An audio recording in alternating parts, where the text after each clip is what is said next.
Okay, so we're going to have a little look at our strap connectors. Now, these are the fabric strap connectors, not the faux leather ones. You can use the faux leather ones on the fabric bag, or you can use the fabric ones on the leather bag. On the faux leather bag, it's very much up to you. It's pick and mix, but for those of you who are new bag makers, this will be your easier option. Now, I generally do mine in one hit as opposed to doing two separate ones, and then I just cut it in half. So I've taken my connector panel and I've just doubled it in length so that I've got basically the same amount of fabric but in one piece of fabric. I've folded it in half, wrong sides together, and pressed it, and then opened it up, and I've folded the sides, both sides in the same way as we did with our initial strap. Now I'm just going to open that up, and I'm going to use just a little tiny bit of a glue stick on my piece of ribbon just to hold it in place.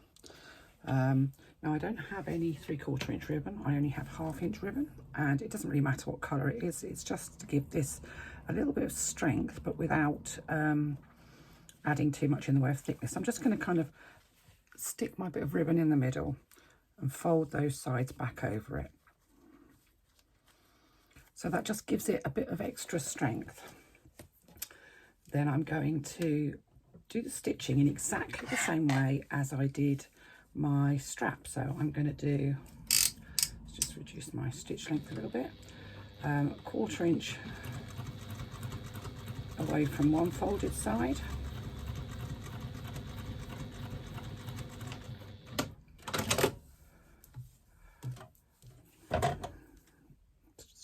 Thread. I don't worry about stitching from the same end on a thing that's as long as this. It doesn't really matter for this, it will be fine. 1/4 inch away from the side on the second side.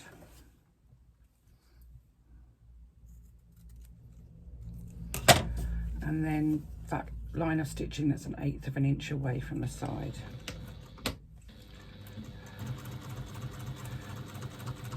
So from the front, this will look exactly the same as your strap. It will have the same stitching on, so the two lines of top stitching on both sides.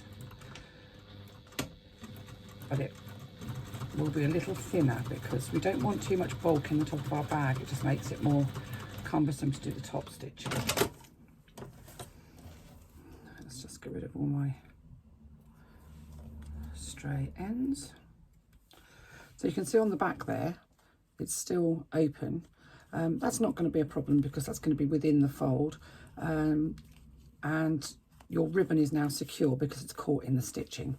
So I'm going to fold that in half and just cut it in half so that I've got two strap connectors.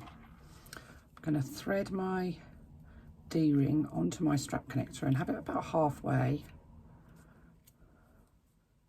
Make sure that the two open ends are together, and then I'm just going to stitch across the strap connector to secure that D-ring in place.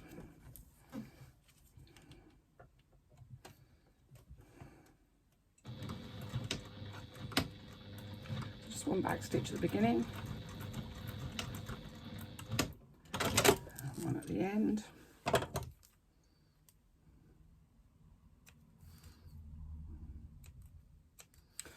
Get rid of your extra threads and do the same thing with the second strap connector. Make sure that the flat piece is against the side where you've got that join because you don't want that to show.